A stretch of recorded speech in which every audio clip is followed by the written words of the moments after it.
Hey everyone, and welcome to this explainer. Today, we're going to dive into something really cool, the mathematical survival strategies of autonomous robots. We're essentially looking at the foundational algorithms that allow machines to navigate a totally chaotic world. Okay, let's just jump right into this with a question that honestly always blows my mind. How on earth did the Apollo lunar module safely navigate to the surface of the moon with less raw computing power than a modern smartphone? I mean, it had to process speed, altitude, and momentum in real time, with literally the highest stakes imaginable, all while using incredibly constrained hardware. Well, the secret wasn't the hardware at all. It was the software, or more specifically, the underlying math. What we're unpacking today is the absolute art of translating a messy, unpredictable, and finite real world into elegant, predictable mathematics. We're going to see exactly how we can tame all that chaos step by step using some absolutely brilliant logic. Which brings us to Section 1, Decisions in Finite Time. You know, in the real world, whether you're a robot or a human, time is almost never infinite. Usually, when we talk about reinforcement learning, we use Infinite-Horizon Markov decision processes, or MDPs. They're essentially frameworks for decision-making, and in those, we have to use this thing called a discount factor just to ensure future rewards don't accidentally add up to infinity. But the moment we introduce a hard deadline, what we call a Finite-Horizon MDP with a limited time t, we can actually drop that discount factor completely. The total reward is naturally capped, just because time runs out. Now, the implication of that hard time limit is actually kind of fascinating. In an infinite world, your best strategy, your optimal policy, is stationary. It just never changes.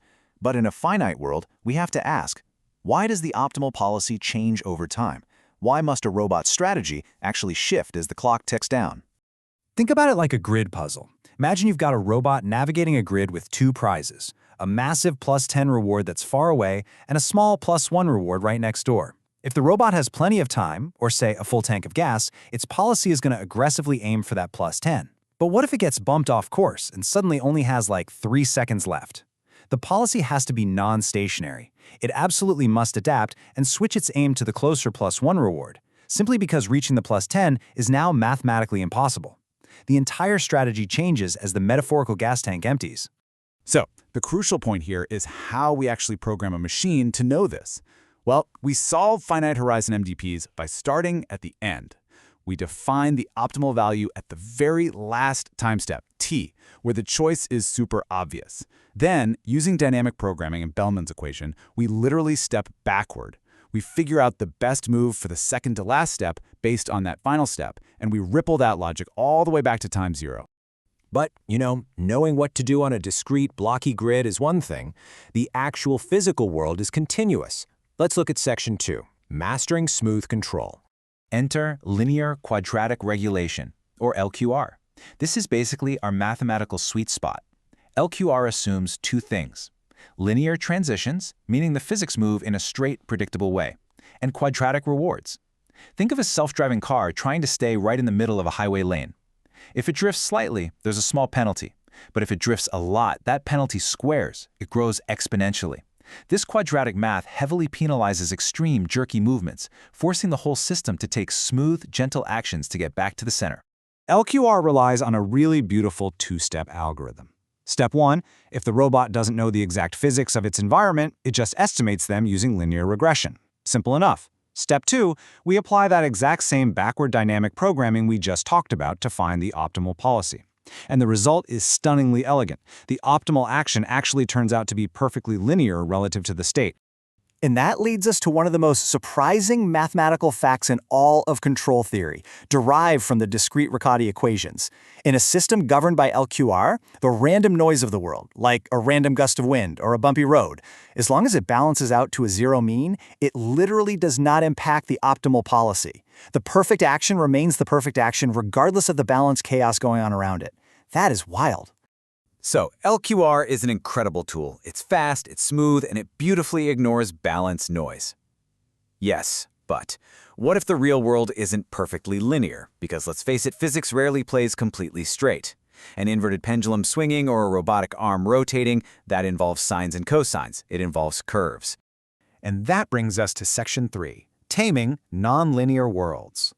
If our beloved LQR only works on straight lines, we kind of have to ask, can we linearize a nonlinear system? Picture a really complex motion, like a rocket curving its way through the atmosphere. The math for that curve is incredibly heavy. So how do we simplify it? We use a clever little hack called Differential Dynamic Programming, or DDP. First, we plot a rough, naive trajectory of where we want that rocket to go. Then, we use a mathematical tool called a Taylor expansion to slice that big, sweeping curve into tiny, straight, linear steps. Once we have those tiny straight lines, guess what? We can reuse our beloved LQR to find a better, smoother path. We generate a new trajectory, slice it up again, and just repeat. DDP essentially tricks a curved world into behaving like a linear one. Now, DDP is an absolute masterpiece for complex physics. Yes, but there's a catch. We've been operating under a really massive assumption so far. We've assumed the robot can perfectly see its environment. What if its sensors are broken, or dirty, or obscured? This is the ultimate real-world problem. Welcome to Section 4, Seeing Through the Noise. How on earth do we compute control when we are effectively blind? Well, we have to upgrade our model to a partially observable MDP, or POMDP. Imagine that self-driving car from earlier trying to navigate a busy intersection, but there's a massive mud smudge right over its main camera lens. The true state of the world is completely hidden. The car is forced to rely on an extra, incredibly noisy observation layer just to guess what's happening out there. To survive this, we bring in the real hero of this explainer, Linear Quadratic Gaussian, or LQG. Since the robot can't know for sure where it is, LQG forces it to maintain what's called a belief state. Instead of saying, I am exactly at coordinates x and y, the robot basically says, okay, based on my noisy sensors, there's a high probability I'm here, but a small chance I'm a foot to the left. It uses a Gaussian distribution to map out its best guess, combining this belief state with LQR to take the absolute best possible action despite its partial blindness. But, of course, there's a huge catch here. Mathematically, constantly updating this belief state, calculating the marginal distributions over time as new data pours in, is an absolute computational nightmare. If you do it naively, it requires manipulating and inverting massive matrices over and over again. The computational cost scales at O of t to the fourth. That means as time goes on, the math gets exponentially heavier until the computer simply freezes up. The robot would literally crash just trying to do the math. But enter the Kalman Filter. This is the exact algorithm that helped land the Apollo module, and it completely bypasses that massive system-crashing calculation.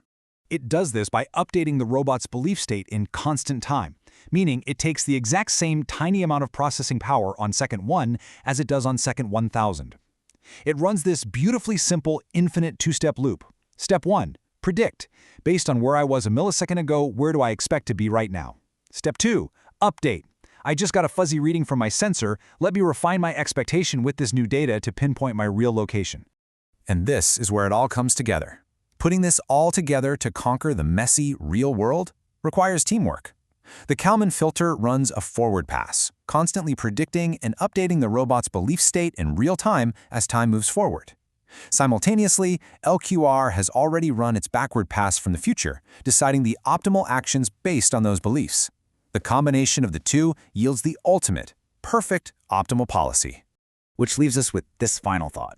We've just walked through all these complex, decades-old mathematical theories. We went from finite deadlines to Taylor expansions to Kalman filters. And yet, how absolutely fascinating is it that these exact same algorithms, born from a time way before modern computers, are the exact invisible forces quietly running the autonomous drones, self-driving cars, and reusable rockets of tomorrow? That is the sheer power of elegant math. Thank you so much for joining me on this explainer. I really hope this sparked your curiosity to look a little deeper into the hidden logic that's running our world.